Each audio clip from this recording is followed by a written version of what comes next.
회의저치 신재용 목사입니다. 말씀은 에스겔 2장 1절에서 5절인데요. 제가 읽겠습니다. 그가 내게 이르시되 인자야 내 발로 일어서라 내가 내게 말하리라 하시며 그가 내게 말씀하실 때에 그 영이 내게 임하사 나를 일으켜 내 발로 세우시기로 내가 그 말씀하시는 자의 소리를 들으니 내가 이르시되 인자야 내가 너를 이스라엘 자손 곧 패역한 백성 나를 배반하는 자에게 보내노라. 그들과 그 조상들이 내게 범죄하여 오늘까지 이르렀나니 이 자손은 얼굴이 뻔뻔하고 마음이 굳은 자니라. 내가 너를 그들에게 보내노니 너는 그들에게 이르기를 주 여호와의 말씀이 이러하시다 하라. 그들은 패역한 족속이라. 그들이 듣든지 아니 듣든지 그들 가운데에 선지자가 있음을 알지니라. 아멘. 에스겔에게 하나님이 불과 천둥과 구름과 함께 내 생물을 타고 오셨어요. 그걸 실제로 눈으로 본 거예요. 얼마나 무서웠을까요? 너무 무서워서 에스겔이 엎드립니다. 엎드렸더니 하나님이 말씀하시기 시작하셨어요. 여러분, 이게 믿음의 기본 자세예요.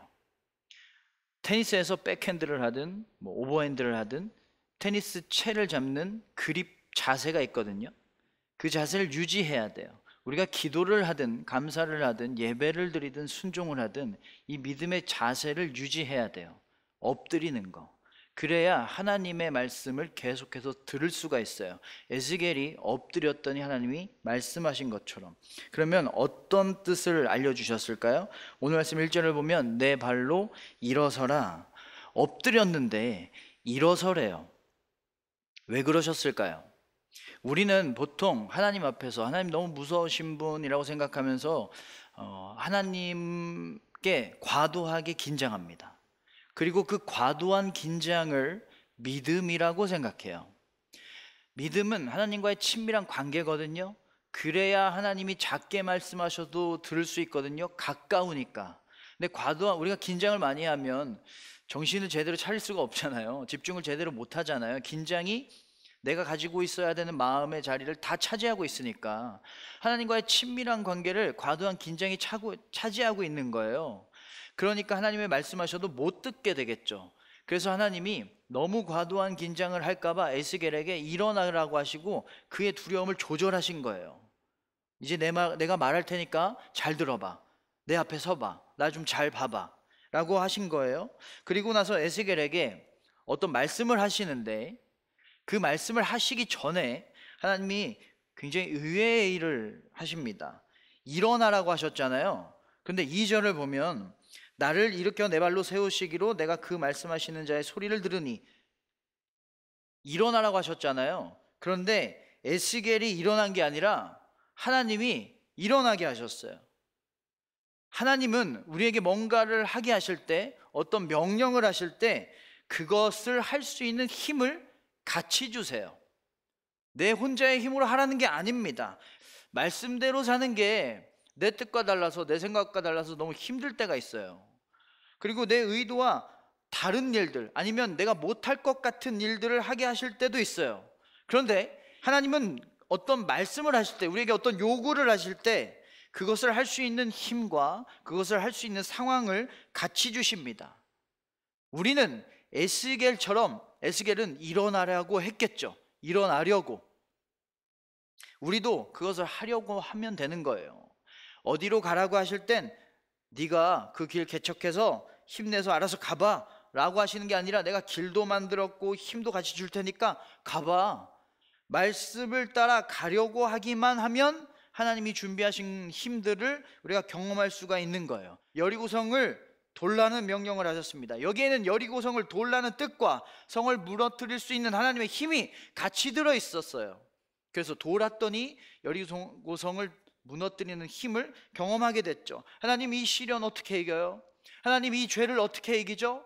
어떻게 하면 힘을 낼 수 있을까? 어떻게 하면 이길 수 있을까? 힘을 구하는 것만 하지 말고, 그것을 이기려고만 하지 말고, 우리가 뭘 해야 되냐면 말씀대로 사는 것을 충실하게 하는 거예요. 그러면 그 뜻에 담겨있는, 말씀과 함께 담겨있는 하나님의 힘이 같이 우리에게 임하는 거예요. 그 시련 속에서 더 하나님을 경외하고 예배하고 하나님을 기다리는 거예요. 그러면 그 힘으로 우리의 시련을 이길 수 있고 우리의 죄를 이길 수가 있습니다. 그 다음에 에스겔에게 하나님을 배신한 자들에게 말씀을 전하라 라는 하나님의 말씀을 하시거든요. 여러분, 하나님도 배신한 자들이에요. 그러면 그 사람들한테 가서, 하나님 말씀도 안 듣는 사람인데 내가 가서, 에스겔이 가서 말씀을 전해야 돼요. 얼마나 두려운 상황이에요. 그래서 6절을 보면 그들의 말을 두려워하지 말지어다, 두려워하지 말라는 뜻을 주셨습니다. 그럼 뭐랑 같이 주셨을까요? 두려워하지 않을 힘도 같이 주셨어요. 에스겔 3장 9절 보면 내 이 말을 화석보다 굳은 금강석 같이 하였으니 그들이 비록 반역하는 족속이라도 두려워하지 말며, 금강석처럼 강하게 하는 힘을 같이 주셨다는 거예요. 하나님의 뜻대로 그들에게 가기만 하면 되는 거예요. 그러면 그 힘을 받을 수가 있는 거예요. 여러분, 우리가 말씀대로 살아가는 것만 하면 되는 거예요. 하나님의 자녀로 살고 하나님을 닮아가고 하나님을 더 사랑하고 하나님처럼 더 사랑하는 거예요. 시련을 극복하고 인내하고 죄를 이기고 내가 해야 할 역할들을 잘하게 하는 능력을 경험할 수가 있게 되는 겁니다. 말씀대로 사시길 바랍니다. 여러분, 모든 싸움은 여기에서 결정됩니다. 학교, 직장, 어떤 관계, 내 미래를 준비하는 자리, 그것의 승패는 그 현장에서 결정되는 게 아니에요. 내가 얼마나 애쓰고 노력하는가로 이루는 게 아닙니다. 그 전에 내가 얼마나 하나님의 뜻대로 충실하게 살고 있는가에서 이미 하나님은 결정하셨어요. 누굴 쓰실지, 누구에게 힘을 주실지. 여러분, 모든 일에는 하나님이 거기까지야 라고 하시는 지점이 있습니다. 우리가 해야 되는 건 하나님의 뜻대로 하는 것까지예요. 하나님의 말씀대로 사는 것까지예요. 하나님을 위해서 사는 것까지예요. 우리는 골리앗을 쓰러뜨리는 것까지 해야 믿음이라고 생각해요. 많은 물고기를 잡는 것까지 해야 믿음이라고 생각해요. 그런데 전쟁터에 나가서 돌멩이를 던지는 것까지가 우리의 일이에요. 그 다음의 일은 하나님이 하시는 거예요. 깊은 곳에 가서 그물을 던지는 것까지가 나의 일인 거예요. 많은 물고기 잡는 건 하나님이 하시는 일인 거예요. 구원을 받기 위해서 우리가 해야 할 일은 예수 그리스도가 나를 위해서 죽으셨다는 것을 믿고 하나님을 나의 아버지라고 고백하는 것까지지, 모든 말씀을 다 지키고 모든 죄를 다 우리가 해결해야만 받는 게 아니에요. 하나님을 믿기만 하면 구원받을 수가 있는 거예요. 왜? 하나님이 거기부터는 다 해놓으셨거든요. 우리를 위해서 십자가에서 죽는 것까지의 일은 하나님이 하셨거든요. 믿기만 하라는 거예요. 말씀대로 살기만 하면 된다는 거죠. 모든 일엔 나는 거기까지, 하나님은 거기부터 라는 지점이 있습니다. 말씀대로 모든 걸 하나님께 맡기고 하나님의 자녀로 살아가는 것까지, 하나님의 뜻대로 사랑하는 것까지만 하세요. 하나님을 의지하는 것까지만 하세요. 내 싸움은 거기까지인 거예요. 거기부터는 하나님이 이루십니다. 7절을 보면 그들이 듣든지 아니 듣든지 너는 내 말대로 고할지어다. 이상하지 않아요? 하나님의 말, 하나님을 배신한 자들에게 말씀을 전하라고 하셨으면 그들이 설득될 때까지 말해야 돼 라고 하셔야 될 것 같잖아요. 그런데 듣든지 아니 듣든지 상관하지 말래요. 하나님의 목적은, 에스겔에게 주신 목적은 그들을 돌려 세우는 게 아니었어요. 하나님의 말씀을 전하는 것까지가 에스겔이 할 일이었던 거예요. 그 다음 일은 하나님 소관인 거예요. 너는 전하는 것만 해. 그들이 듣고 안 듣고 그들이 돌아오고 안 돌아온 거는 내 소관이야, 내 영역이야. 하나님은 에스겔을 전도의 도구로 보지 않으셨습니다. 여러분, 하나님의 말씀을 전한다라는 건 하나님의 일을 한다는 거예요. 첫째. 두 번째, 하나님의 마음을 알아야만 할 수 있는 일이에요. 그런데 하나님의 뜻을 알고 하나님의 마음을 알고 하나님의 일을 행한다라는 건 하나님이 우리에게 주신 가장 최고의 복이에요. 하나님은 에스겔이 하나님의 마음을 알고 하나님의 일을 하는 가장 큰 복을 누리라는 목적을 주신 거예요. 넌 그것만 하면 돼. 그 복을 누리면 돼. 우리는 하나님께 쓰임받는 도구라고 생각할 때가 있습니다. 내가 지금 맡고 있는 자리, 아니면 교회의 어떤 봉사의 자리, 이것을 통해서 하나님께 영광 돌리고 어떤 성과를 많이 내드려야지, 아름다운 생각입니다. 그런데 하나님을 위해서 하는 것 자체가 아름다운 일인 거예요. 가장 그게 큰 복이니까 그 복을 누리라는 거예요. 여러분 한 명 한 명에게 목적을 주셔서 그 일을 하게 하신 거지, 우리는 도구로, 하나님 우리를 도구로 사용하지 않으세요? 우리를 도구로 생각하지 않으세요? 그 복을 누리라는 거예요. 하나님의 일을 하라는 복을 누리라는 거예요. 그런데 듣든지 안 듣든지 상관하지 말라는 말은 대충 하라는 게 아닙니다. 이 말씀하시고 하나님이 어떤 말씀하시냐면, 에스겔아, 그들이 네 말을 듣고도 나에게 안 돌아와서 죄를 지으면 벌 받을 거야. 그런데 그 책임은 너한테 없어. 근데 네가 안전한 사람이 있어서 그 사람이 내 말을 못 들어, 내 말씀을 못 들어서 죄를 지으면 그 사람 벌 받을 거야. 그런데 그 책임은 너한테 있어. 최선을 다하라는 거예요. 하나님이 가이드라인을 주신 그 영역 안에서는 최선을 다하라는 거, 대충 하라는 게 아니에요.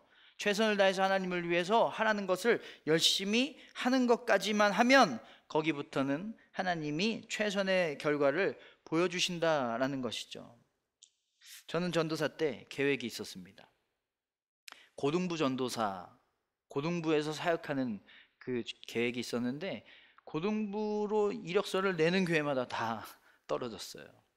그래서 결국에는 교회의 행정이나 기획의 업무를 하는 기획실 전도사로 이제 부임을 하게 됐습니다. 고등부라는 계획과 너무 멀어지게 된 거죠. 그렇게 1년 후에 어느 날 갑자기 교육 목사님이 기획실로 들어오세요. 그리고 기획 목사님하고 막 길게 회의를 계속 하세요. 그리고 나오시더니 저한테 이런 말씀을 하시네요. 놀라운 말을 하시는데, 신재영 전도사, 이제부터 교육부로 옮겨서 고등부 사역해보는 게 어때? 저는 아무 말도 한 적이 없거든요. 갑자기 그렇게 말씀을 하시더라고요. 어떻게 된 걸까요? 저는요, 주어진 그 기획실 사역에 최선을 다하려고 노력했어요. 저랑 정말 안 맞는 일이거든요. 근데 나한테 안 맞는 일이어도 실수하지 않으려고 최선을 다하고 최대한 나에게 좋은 일로 만들기 위해서 배우려고 노력을 했어요. 하나님, 이 길로 인도하셨지만 제가 따를게요. 많이 배우게 해주세요 라고 매일 기도했어요. 최선을 다해서 하나님이 맡겨주신 그 자리에서 열심히 하는 것까지만 했어요. 계획이 무너졌을 때 거기까지 했더니 내 길을 만들고 인도하는 거기에서부터의 일은 하나님이 하시더라고요. 우리는 아무리 계획을 견고하게 세워도 계획대로 안 될 때가 너무나 많이 있습니다. 하나님은 계획대로 안 될 때 뭘 보시냐면 우리가 뭐 하는지를 보세요. 그 계획을 어떻게든 다시 세우려고 하는 거, 아니면 그 계획이 무너진 상황에서 하나님의 자녀로 최선을 다하고 있는가. 너무 계획에만 빠져 있을 때가 있습니다. 취업이 계획대로 안 될 때, 직장생활, 대학생활, 교회생활이 내 뜻대로 안 될 때 조급해하거나 하나님을 원망할 때도 있어요. 하지만 거기에서, 그 상황에서 내가 하나님의 마음과 하나님의 말씀대로 살려면 내가 뭘 해야 되지? 어떻게 기도해야 되고, 누구를 사랑해야 되고, 어떤 마음을 품어야 되고, 어떤 선택을 해야 되지를 우리가 늘 생각하고 그것을 위해서 기도해야 돼요. 여호수아는 아이성 전투에서 패배했어요. 계획에 없던 일입니다. 그래서 여호수아는 더 하나님 말씀을 따랐습니다. 고쳐야 할 건 고치고 회개할 건 회개하고 하나님의 하라는 대로 싸웠습니다. 그랬더니 전쟁에서 승리하는 계획을 이루게 됐습니다. 나무로 만든 집인가 돌로 만든 집인가에 따라서 고치는 방법이 다르고 다루는 방법이 다르고 만드는 방법이 다릅니다. 옷을 가죽으로 만들었는가 천으로 만들었는가에 따라서도 달라져요. 주성분이 뭐냐에 따라서 달라진다는 거죠. 몸의 주성분은 물이에요. 그래서 밥을 안 먹는 것보다 더 위험한 건 물을 안 먹는 게 더 위험하죠. 물이 더 주성분이니까. 물이 모자라면 돌로 만든 집에 돌이 자꾸 빠지는 거예요. 무너지게 되겠죠. 세상은 뭘로 만들어졌을까요? 히브리서 11장 3절을 보면 모든 세계가 하나님의 말씀으로 지어진 줄을 우리가 아나니, 말씀입니다. 주성분이 말씀이에요. 야고보서 1장 18절을 보면 우리를 말씀으로 낳으셨대요. 물을 안 먹으면 몸이 연약해지고 물을 안 먹으면 우리가 갈급해지는 것처럼 하나님의 말씀이 아니면 우리는 연약해지고 갈급해질 수밖에 없습니다. 내 삶의 주성분은 관계다. 내 삶의 주성분은 돈이다. 내 삶의 주성분은 욕심이다. 사람이다 라고 생각한다면, 이거 없으면 안 된다 라고 생각한다면 우리는 약해지고 더 갈급해질 수밖에 없어요. 여러분, 이 세상에 온갖 범죄와 온갖 악함과 질병과 기후변화로 죽어가고 있어요. 왜 그럴까요? 주성분이 빠져 있거든요. 빠지고 있거든요. 모든 것에 담긴 하나님의 뜻이 있는데 하나님의 말씀이 아니라 인간의 탐욕이 들어있거든요. 말씀이 들어와야 회복될 수가 있는 거예요. 그러면 말씀은 뭘 말하고 있을까요? 성경은 하나님이 어떤 분인지를 집중하는데, 하나님은 크시다, 하나님은 사랑이다, 하나님은 높다, 하나님은 지혜로우신 분이다. 그런데 여기에 더라는 말씀을 붙여야 됩니다. 하나님은 그 무엇보다 더 크시다. 하나님은 그 누구보다 날 더 사랑하신다. 하나님은 그 어떤 권세보다 더 높으시다. 말씀대로 안 산다라는 건 이 더를 잃어버린 겁니다. 하나님을 믿기는 합니다. 그런데 하나님보다 더 믿는 게 있어요. 하나님을 사랑은 해요. 근데 하나님보다 더 믿는 게 있어요. 하나님을 의지를 해요. 근데 하나님보다 더 의지를 하는 게 있어요. 사람을 의지하고 세상의 방식을 의지해요. 하나님을 더 바라보고 하나님을 더 사랑하고 하나님을 더 따라야 돼요. 이게 말씀대로 사는 거예요. 이렇게 살아야 내 삶이, 연약한 삶이 튼튼해져요. 갈급함이 사라집니다. 왜요? 우리의 주성분은 말씀이니까. 그게 없으면 안 돼요. 말씀대로 사는 것까지 하면 말씀에 있는 힘을 얻게 되니까 말씀대로 살아야 돼요. 이 말씀대로 사는 것까지만 하면, 하나님만 사랑하고 하나님만 따르는 것까지만 하면, 그리고 그 자리에서 최선을 다하는 것까지만 하면, 거기에서부터는 하나님이 이루어주시는 거죠. 하나님, 제가 더 뭔가를 해야 되는 거 아니에요? 하나님을 위해서 뭔가를 더 이루어드려야 되는 거 아닌가요? 그게 하나님 뜻 아닌가요? 아니에요. 거기까지 하는 게 하나님 뜻의 전부예요. 거기부터 하나님 하는 건 하나님이 하시는 일인 거예요.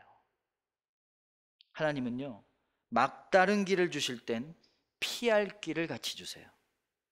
일을 주실 땐 일을 감당할 힘도 같이 주세요. 두려워하지 말라는 말씀을 주시면서 하나님이 책임지신다라는 약속도 같이 주세요. 이해하기 힘든 응답을 주시면서 그것으로 이루실 완벽한 계획도 같이 주세요. 기도하라는 명령을 주실 땐 이미 찾으신 방법도 같이 주세요. 그 같이 주신 걸 우리가 어떻게 얻을 수 있을까요? 그 말씀대로 하는 거예요. 막다른 길이어도 하나님이 인도하시면 가는 것까지 하는 거예요. 맡겨주신 일을 최선을 다하는 것까지 하는 거예요. 두려워도 하나님과 함께 나아가는 것까지 하는 거예요. 이해하기 어려운 응답을 주셔도 믿는 것을 하는 겁니다. 기도를 하는 것까지 하는 거예요. 그러면 하나님이 같이 주신 것, 뜻과 힘은 같이 들어있어요. 같이 주신 그 힘을 경험할 수 있고 받을 수 있는 것입니다. 뜻을 행하려고 하면 뜻과 함께 주신 하나님의 사랑과 하나님의 은혜와 하나님의 완벽한 계획과 하나님의 힘을 받을 수가 있는 것입니다. 여러분, 거기까지 해서 거기부터 행하시는 하나님의 그 은혜를 경험하는 큰 복을 누리시는 여러분 되시기를 주님의 이름으로 축원합니다.